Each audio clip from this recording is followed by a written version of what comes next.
The question that's dominating all the headlines today is, why are Muslims joining ISIS? And this is a fundamental question that a lot of white guys are still scratching their head over, in my mind, because they're so poorly informed. And to those thick Muslims out there who still haven't worked it out, most of the Muslims, thankfully, far more politically awake than they used to be. Now, there are two limbs that make someone want to go abroad and fight.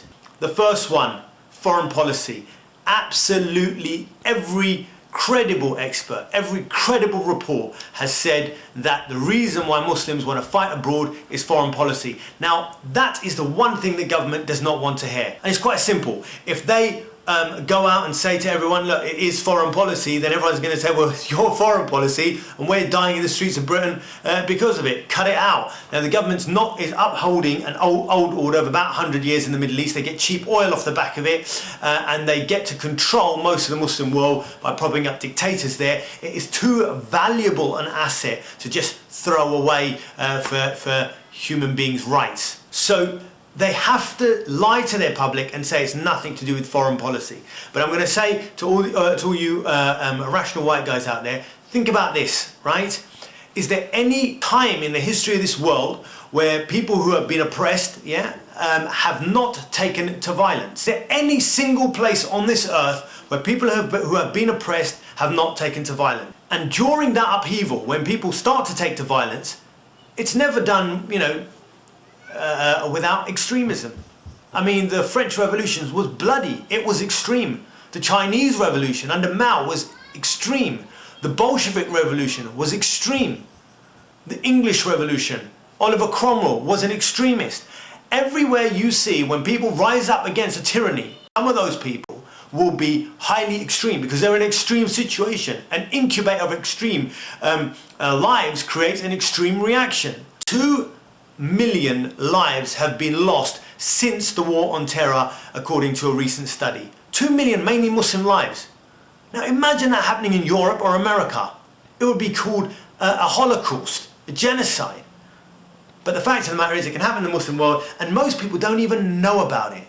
That's how poorly you're informed. Now, if you think then that Muslims are not going to become extreme off the back of that type of bloodshed, that type of murderous kind of whole-scale killing, then you're living in cloud cuckoo land. So it's very clear that foreign policy plays the root and branch cause of Muslims right around the world becoming or wanting to take to violence. Here's the other thing to consider on this. The Muslims, not just in Britain, not just in Europe, right, but around the world, are starting to lose faith in the political structures. Yeah? They don't feel that the political structures represent them. In fact, they feel oppressed by the political structures. So in Muslim countries where, after Sykes-Picot, the West had to prop up dictators from one end of the world to another, that killed their own Muslim people. And the Muslims didn't feel safe. They didn't feel that they could express their Islamic identity or being Muslim without being murdered. And if they ever said anything to their government, then there was a torture chamber waiting for them. So here's the thing. So these Muslims had no faith. Deep down in their heart, they had no faith, no love, no buy-in with their own governments across the Muslim world. So that didn't represent them. That was not the will, the political expression of the Muslim. Right? And here in the West, where they found sanctuary often from their barbaric governments that they had placed on top of them, now became more and more Islamophobic, as you can see right around the world, right?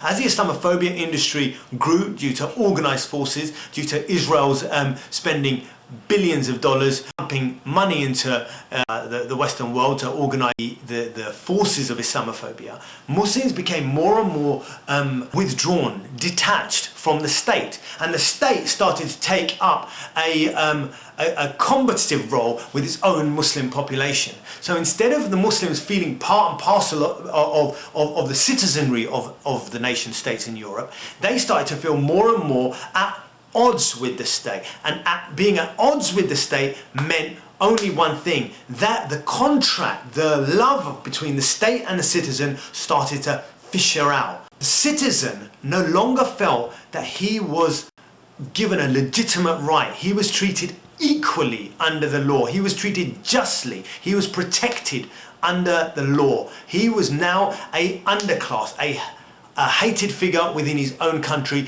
and the systems of power made him feel that way. When he turned on the television, he was the source of abuse and Islamophobia and vilification. And when he went to government, the government seemed to be more than happy either to turn a blind eye or to whip up that sentiment. So now the Muslim citizen himself in these Western countries no longer felt part and parcel of that. That leads me then to point number 2, Islamophobia. This is the second limb of radicalization, right?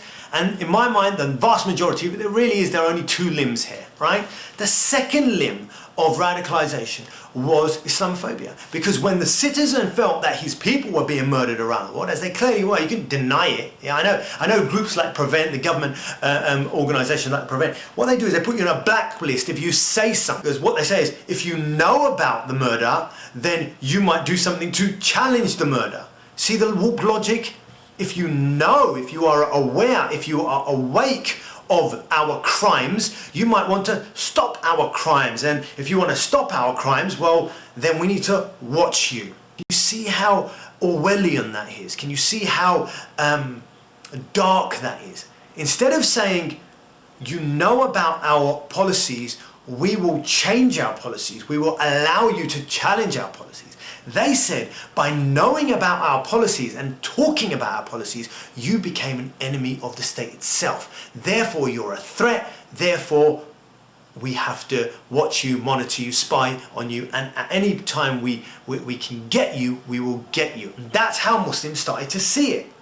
They became frightened of actually knowing about what was going on. But that's you know, it's like putting something on top of a volcano and hoping it doesn't erupt. You can't keep people from not knowing information. We were in a modern world. Information was flying everywhere. You can see Facebook now trying to ban images of the atrocities that we are committing around the world. Why? Government pressure. Facebook doesn't want to allow people to know what's going on in the world. Now, surely they talk about free speech, they talk about information flying, but again, you can see that there are loads of attempts to stop people knowing what's really going on in the world. In the past, they could have the media do that. They could filter out what really happened. That's why you hardly knew anything about Palestine in the olden days. Israelis were seen as the victim, right? Social media wasn't the corporate media, it wasn't the mainstream media that did it. They acted almost like a government a propaganda unit. I'm sorry to say it, but it's a fact. It was the new era. The internet showed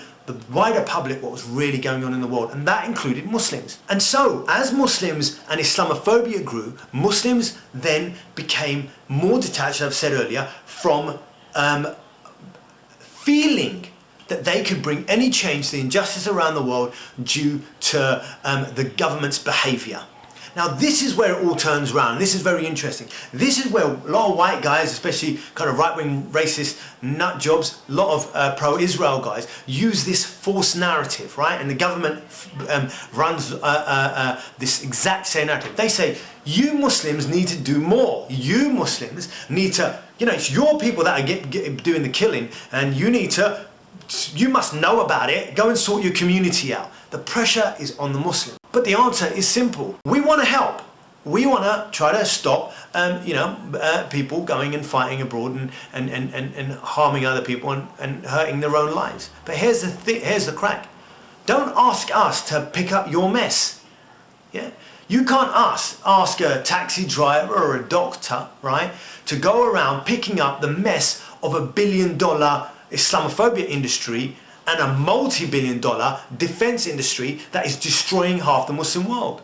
That is impossible for Muslims, a minority underclass within Europe, to try to solve.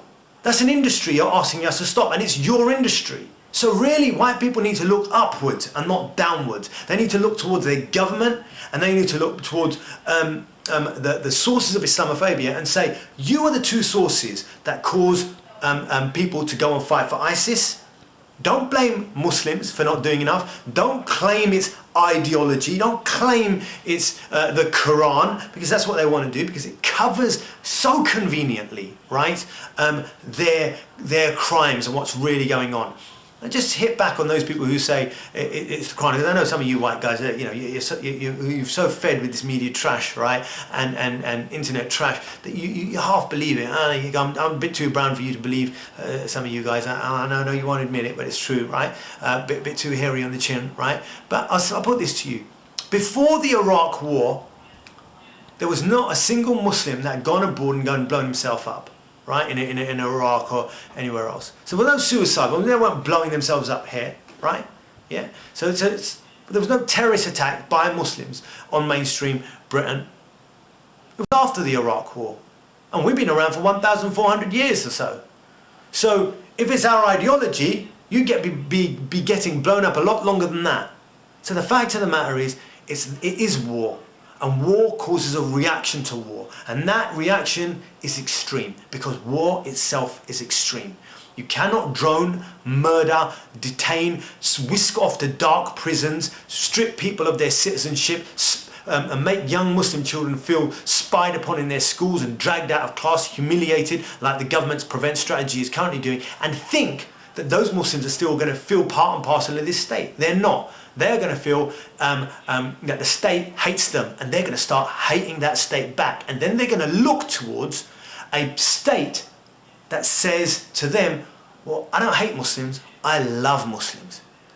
Well, if that state loves Muslims, well, then these young kids say, well, I want to be part of that. It's like a black guy who says everywhere that black guy sees black people being enslaved and treated like dogs and insulted and demonized and vilified. But one nation stands out there and says, well, hold on, no, I don't hate black people, I love black people. And a black man runs it and black people are part of it. Well, they're going to feel, I want to go to that state. Whether or not the truth, the propaganda is true or not. You know, I'm sure ISIS ain't the utopia they claim to be. But that's not the point.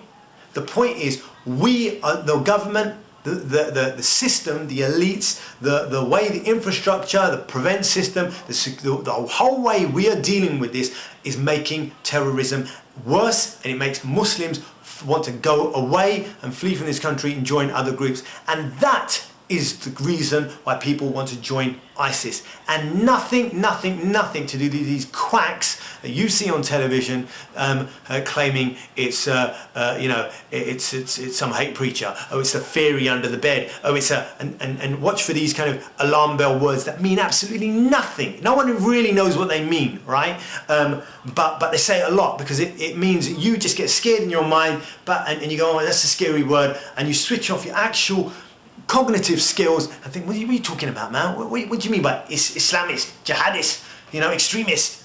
Anyone who starts talking like that is someone who doesn't want you to really think through the analysis, because he's just using scary words because he hasn't really got a strong argument to give you. So that's my take on why people are joining ISIS, and you can best believe it's only going to get